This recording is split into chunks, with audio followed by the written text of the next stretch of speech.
Welcome to the AI in Action podcast series, Sam. Thanks for having me. So, can you tell us what scares you the most about AI? Sure. I think there's two main things that scare me about AI. One is that we're letting AI and how it's used be defined by a relatively small group of people in the United States, at least in Silicon Valley. I think that these folks have very clear reasons for wanting to define how AI is used, how AI should be used, how AI should or should not be regulated. Um, that worries me because what it means is that at the moment we tend to have a very unfettered, guardrail-free version of AI being launched out into the world. And that concerns me not just for democracy or for political conversation or free speech, but also for other reasons too. So one of the main reasons is I'm a dad and I have kids, and I worry that unfettered AI poses serious risks to children, particularly in an era where kids are using social media earlier and earlier. We see a variety of different lawsuits and news reports about the ways in which AI is being used to sort of target children with very stressful, worrisome content.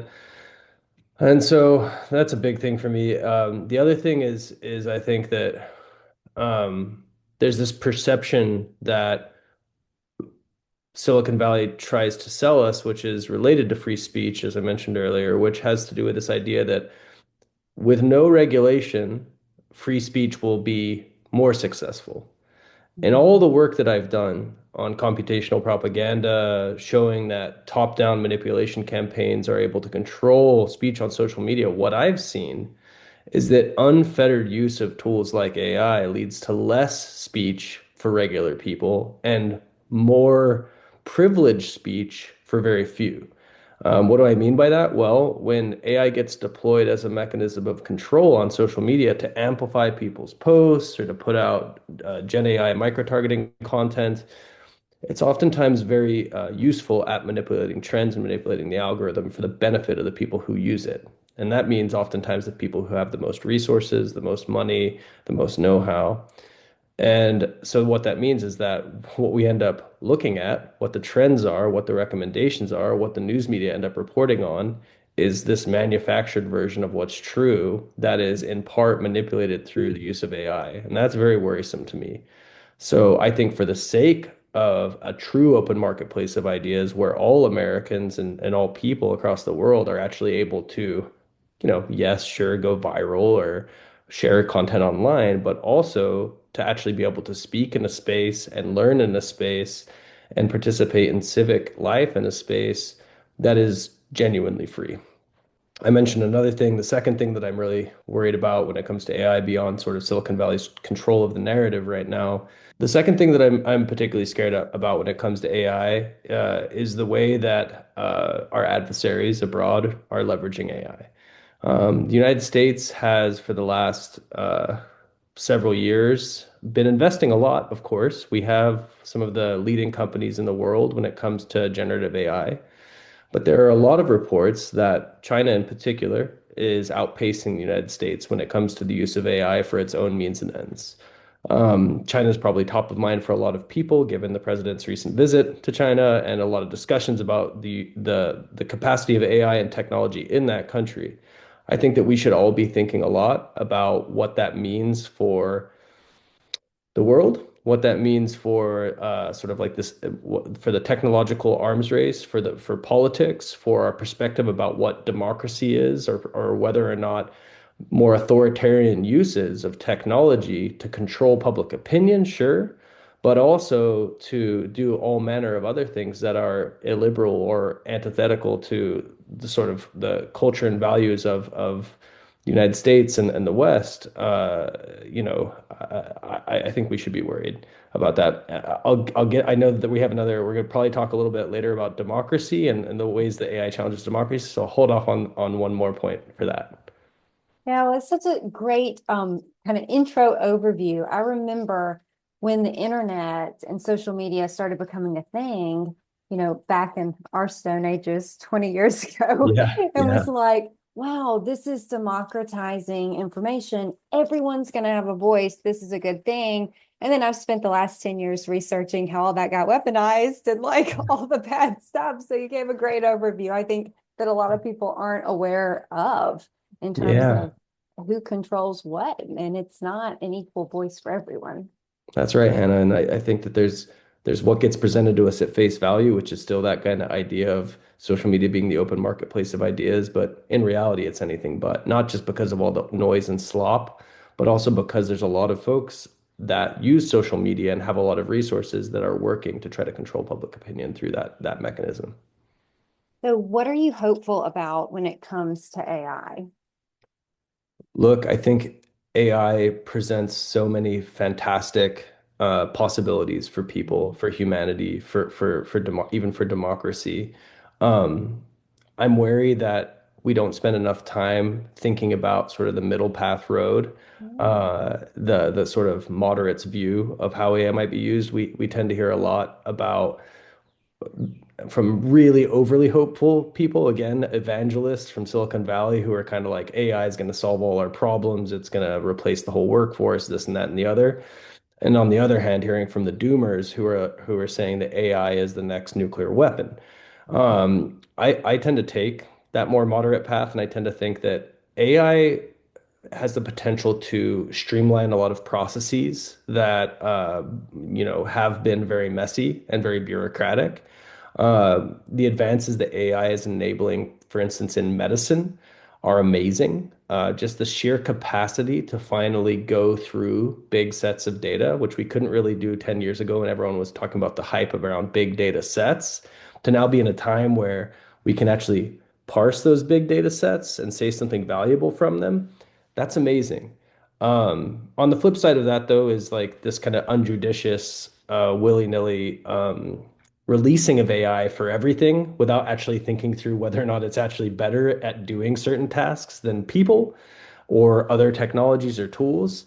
It is not, AI is not a panacea, and so it shouldn't be treated as that. But used thoughtfully, used carefully, used with and especially in the political space, with consideration about what it means to engage in democracy, AI could be a real benefit. One other thing I guess I should mention that I just thought of is the media environment is a mess, in part because of AI and AI slop, sure. But journalists have been under-resourced for a really long time. Civil society groups, nonprofits, political entities have also been under-resourced.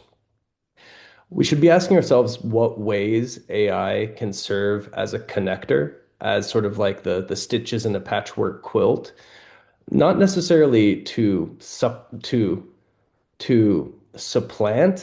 communication between people or to supplant processes associated with democracy, and I'll for sure get into this later, but to supplement those processes, to provide a connecting role in those processes. I love the analogy of the stitches in the quilt. Yeah, like we have all these groups. Oh, wait, we have a huge problem with polarization in the United Mhm. States right now, and many other countries around the world. Fellow democracies who are having some challenges also have, have many diverse groups as well, and a lot of polarization. And for a long time when I was working on automation, I thought, how could this tool be used to connect these groups and to allow them to have conversations? And so we should also be asking ourselves, how can AI facilitate those kinds of conversations? Not necessarily in a way of like getting a liberal and a conservative in a room. I don't mean like that. I mean more like sharing with people about, facts about through listening to conversations and with consent, sure, Mhm. of course, because I don't believe that that the AI should be prying into people's lives without their consent. But through listening to what these groups are talking about, AI can actually be able to say, hey, look, you have a lot more in common than you have in difference, and here's ways that you might work together for a common cause. Like, for instance, right now we see a lot of people on the left, the right, the center, from a variety of different cultural backgrounds from around the country, pushing back against data center construction in a way that is sort of unthoughtful or against the values of particular communities. How may AI be used in those ways to actually provide capacity, organizational capacity, communication capacity for those kinds of organizations? It's kind of funny because the data centers are used to support AI and they're going in and the people are using AI to maybe support themselves, which, in some ways is a bit of a contradiction, but at the same time, like there's possibility there. This is fascinating. So, how do you think AI is changing our society? I think we're still in the novelty period. I don't know if we're still in the Mhm. honeymoon period with AI, generative AI in particular, but we're still in the novelty period. I recently spoke to NBC News about, for instance, uh, mayoral candidate in LA, Spencer Pratt's use of AI or reposting of AI-oriented videos for political campaigning and these videos are very thin on details, but very big on fantasy and spectacle. What they show is Pratt as a superhero fighting evil villains, Karen Bass, the current mayor of LA, being one of the main villains in them. Um, I think the AI in our society right now is oftentimes, particularly in the media, leveraged as a distraction. It's leveraged as a means of um, in allowing for spectacle in politics over substance in policy. And that's worrisome for me because it means that there's this goal that politicians seem to have, and they've certainly learned from people like Donald Trump and Narendra Modi and Erdogan in Hungary and folks that if you speak in the language of memes online, if you speak in the language of vibes rather than the language of policy, you actually can win a lot of people to your side. And AI is an incredibly useful tool to do that. AI allows anyone to create their own memes. One of the things I talk about in my book, Manufacturing Consensus, is this idea that propaganda in today's world, unlike in the 1980s when Herman and Chomsky were writing Manufacturing Consent, propaganda today has been democratized. AI allows society to create its own propaganda. Anyone can do it. And so it's a massive interrupting force. It creates distractions. It does create slop. Meanwhile, however, also there's like a ton of innovation going on with AI. There's a lot of ways in which AI is helping us to solve problems in domains I mentioned, medicine and healthcare, that we didn't think would be solvable for years to come. And so we've got to take all the bad stuff and the ways in which it interrupts the media environment with some of the good too, and understand that we are in a very intermediary moment. We're in the in-between times, if you like.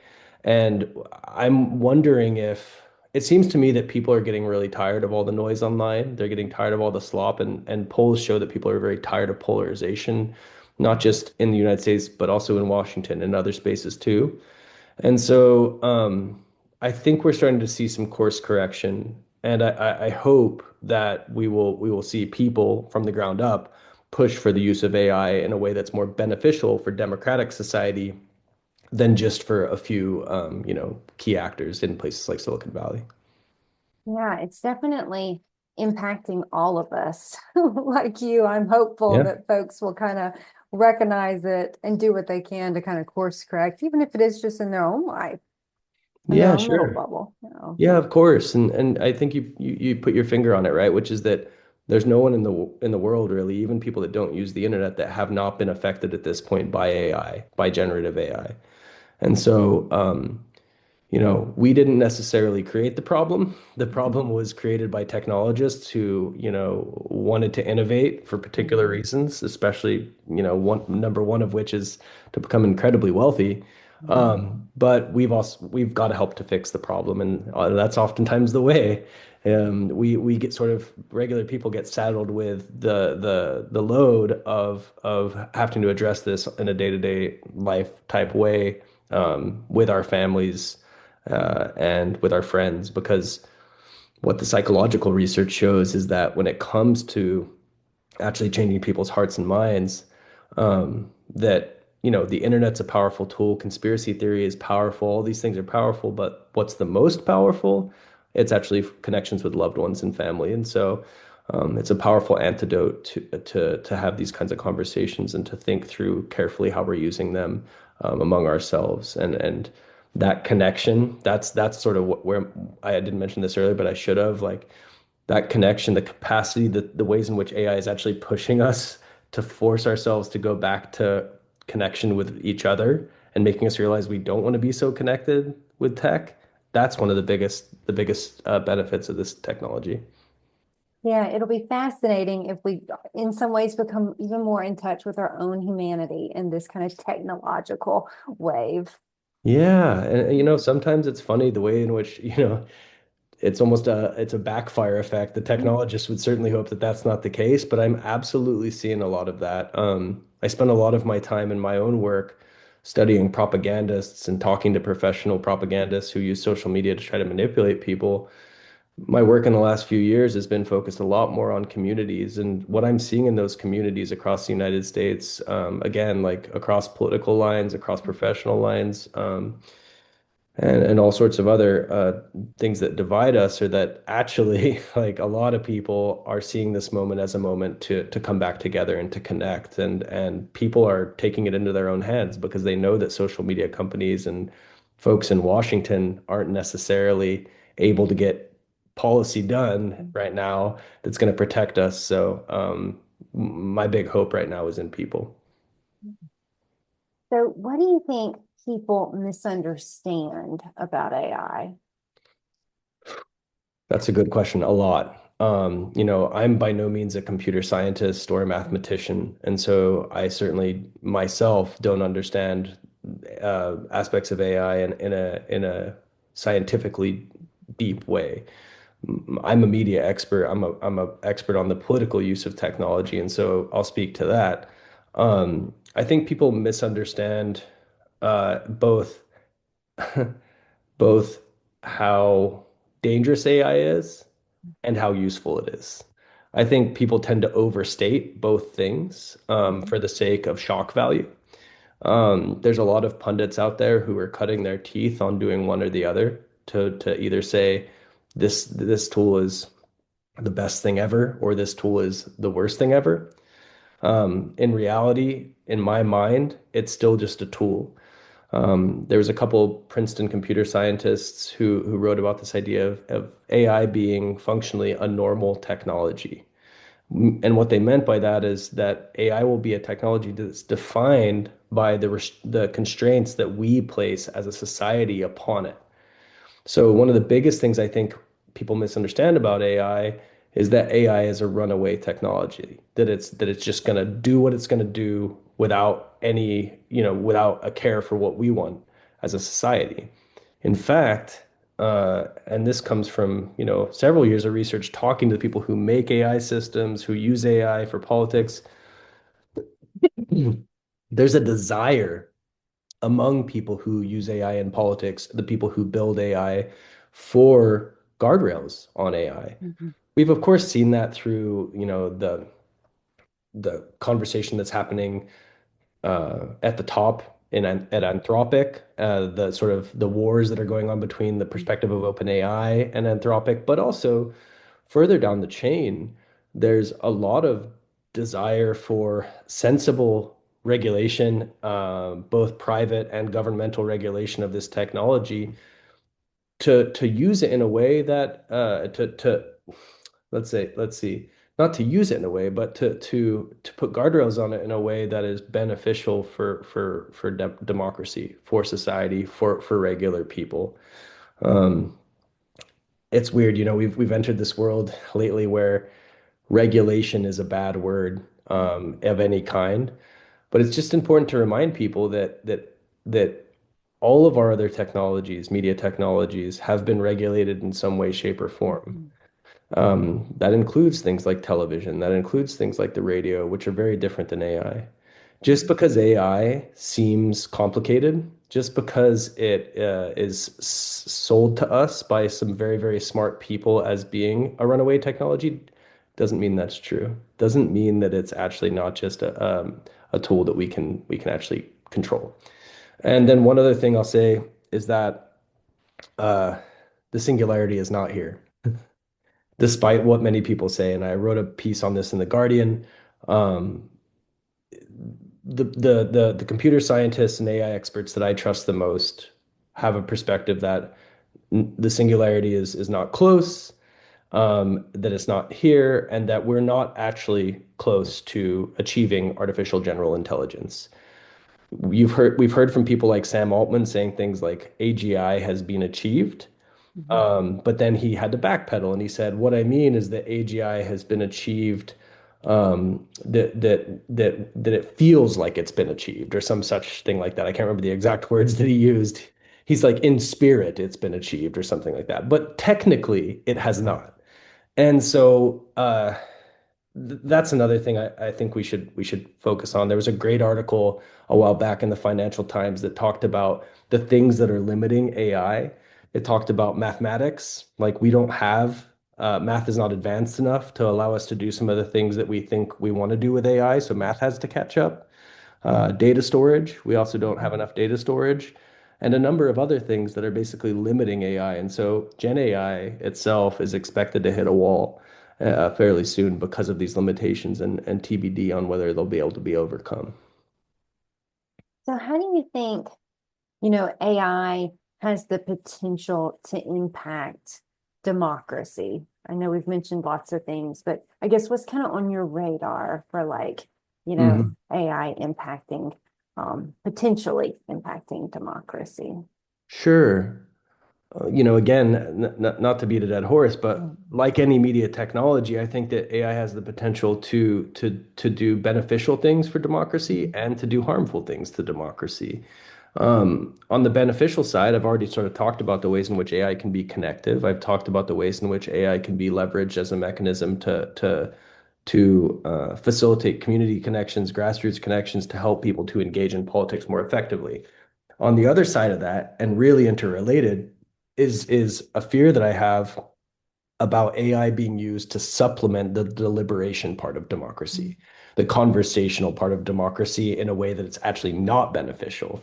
So we see a lot of political campaigns right now um, using AI as a proxy for communication with their constituents. A lot of politicians that we've talked to, including folks here in Pennsylvania, have told us that they hope that AI might be able to stand in, for instance, for doing polling with actual folks in their regions. The AI might be able to just tell them what people there would think. We've also seen both people using AI to construct letters and companies using AI Mhm. to construct letters allegedly on behalf of people during comment sections on particular laws or regulations that actually amounts to astroturfing. It doesn't amount to actual democratic engagement. And so there's this idea that somehow AI can be this amazing scaffolding for democracy. And I think that's true if we take care.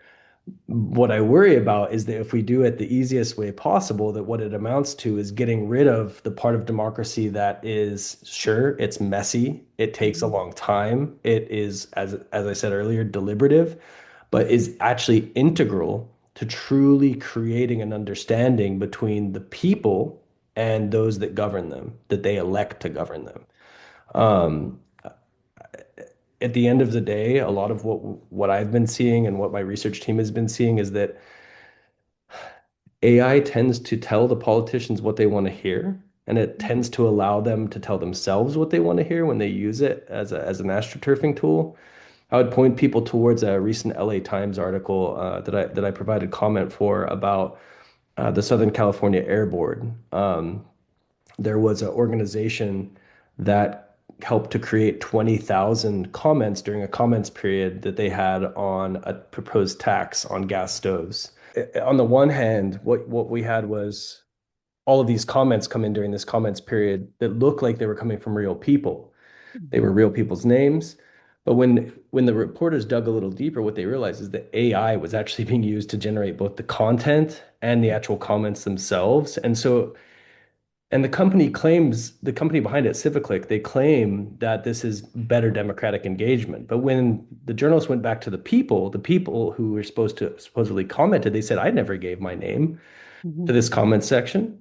And so what does that do to our democratic process? What happens when lawmakers think, or people who are passing regulation think, oh, people really hate this, but in fact, it's just AI being used to amplify a propaganda campaign? Well, in the case of this air board, they decided to not move forward with the regulation. And regardless of whether or not you are for or against the tax, I think you can agree that this is not democracy as we see it. Yeah, that's such a great example. I mean, where I live, I know my elected officials. I go into their office, I talk to staffers about everything from environmental concerns to veteran benefits. But, if AI was generating, what it thought the population of my area thought about those things, it probably would not mirror my views. And to your point is like this is warping this process that we have. And it's not always, accurate representation. No, it's not. And social media has already distanced people from those that govern them, Yeah. because it's created this buffer where politicians can sort of use different data analysis techniques to look Mhm. at social media data to say, oh, this is what people think about or what they care about. But we know that oftentimes it gets it wrong. We know that polling, a la Nate Silver, just ask Silver about, the 2016 election, sometimes gets it wrong too. And that's because data is not perfect. And there is no supplement, in my opinion, for genuine conversation between constituents and elected officials. And so that's a big thing that I think we should be thinking about when it comes to AI and democracy.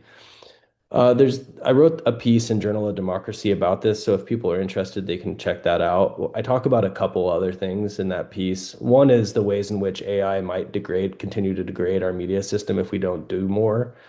Journalism is already hurt. It's already not doing well. And AI is not a supplement for it, for all the reasons we've talked about. And then third of all, AI is really increasing wealth disparity in this country, and the middle class is shrinking. As someone who grew up middle class, my dad was a business owner. He owned a farm. I'm worried about that. I think that the more concentration of wealth among the hands of a few means that American democracy will be less successful. Mm. So what safeguards do you think should be in place, regarding AI? That's a great question.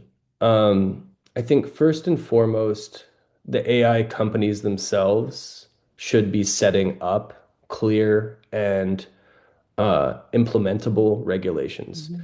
Mhm. Anthropic's already been talking about this a lot, and a lot of people have argued that Claude, in many ways, has proven to be a better tool because of those guardrails, rather than in spite of them. Lately, those guidelines have been politicized, and I'm not going to get Mhm. into that. But what I will say is that we need to be thinking less about what's better for one party or another, and more about what's better for all Americans and for democracy. And so, I would like to see the companies come up with uh, a clear set of ethical guidelines and a clear sort of statement about how they're constructing this technology with democracy in mind, with human rights in mind. Um, then, also alongside this, social media companies actually have to start doing something. There's a lot of perspective right now that social media keeping their hands off of content is for better for free speech. But if essentially, because of the reasons I talked about earlier, free speech is really controlled. Computational Mhm. propaganda allows well-resourced actors to control algorithms, to control speech. And meanwhile, the internet is just so full of garbage right now. And so social media companies need to do their job. Like the reason why social media companies have um, some of the leeway that they have in the law it is so that they can manage content. And so I would like to see more management. We've seen a lot of reduction of content moderation schemes in social media. Basically, folks like Zuckerberg and Musk have said, we're doing this because we want speech to thrive. And all the research I'm familiar with shows that speech is not actually thriving. That what ends up happening is more echo chambers, more polarization, and less like actual connection between people. And again, as I said earlier, d particular danger being introduced in a way that it never has before to groups that we do not want to be endangered, like children. Um, uh, and then the government's got to move too. The government's got to do something, right? Like we've had bipartisan legislation that is aimed at regulating past media technologies in recent history. And people need to remember that Congress is so deadlocked over everything that it seems like somehow this has become either a Democrat issue or a Republican Mhm. issue, depending on who you are or where you sit. In my mind, it's an American issue. It's a global issue. And America, if it wants to move into back into the space of leading on this, we've got to do something, regulation wise on AI, and think first and foremost with democracy in mind. I think one thing that's clear, Hannah, and I think this is something people should know is that the research is all done. We know what the impacts are. We know what the policies should be. There's people way smarter than me who are First Amendment experts, who are experts in content moderation that have come up with awesome policies both on the right and the left. In fact, it wasn't so long ago that Josh Hawley and Mark Warner were working together on privacy regulation like the Dashboard Act. So we have it. It's sitting in the wings. We just don't have the will in Washington to do anything. And so Washington needs to act, rather than looking at the EU and saying, you're doing it all wrong, while we don't do much. I would say, let's do something. Let's move. Let's get something done. And it might be a few years before that happens. But my hope is that it can happen and that it can happen in a bipartisan way. So, what do you think an AI empowered future will look like for Americans? I think that a truly AI empowered future is an AI empowered future for everyone, for all Americans, not Mhm. just for the wealthy few. Right now, it seems like, and from my vantage point, that the people who are benefiting most from AI and the current status quo are those wealthy few. And so, a beneficial AI future, one that benefits all Americans, is one where we have clearer ownership of our own data, where there's less surveillance of Americans, where there's more clarity about the damage that's been done surveillance-wise to build these tools, and more clarity about what's going to be done to rectify that damage and to protect from it happening continuously in the future. On the flip side of privacy, though, and issues like safety, which we need to think a lot about, and we need to enforce and enact in our country, is speech. And so the other side of things is that we need to build AI and facilitate the use of AI that actually helps to create beneficial, interactive, community building speech rather than this cheap version of speech that we see happening online that is really controlled not just through algorithms, but also through the companies that control the algorithms and the people who can deploy AI to amplify their own voices in such a way that they control the algorithms too. And if you want to learn more about that, my last book, it's Manufacturing Consensus, I mentioned it earlier, talks about it kind of walks us through this through the looking glass logic that's being used about free speech and explains to people, hey, listen, like we're being lied to.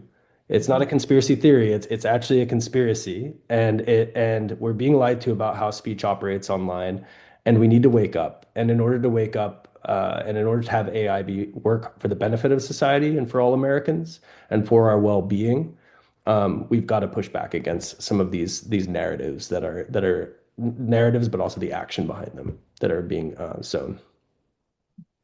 Well, thank you so much, Sam, for sharing your insights on, AI in action. You gave the audience a lot to think on and some things to do. So thank you. Yeah, yeah, and thank you very much for having me and For those of you that are interested in learning more, please check out the University of Pittsburgh website and don't hesitate to reach out. I'm always here for a conversation.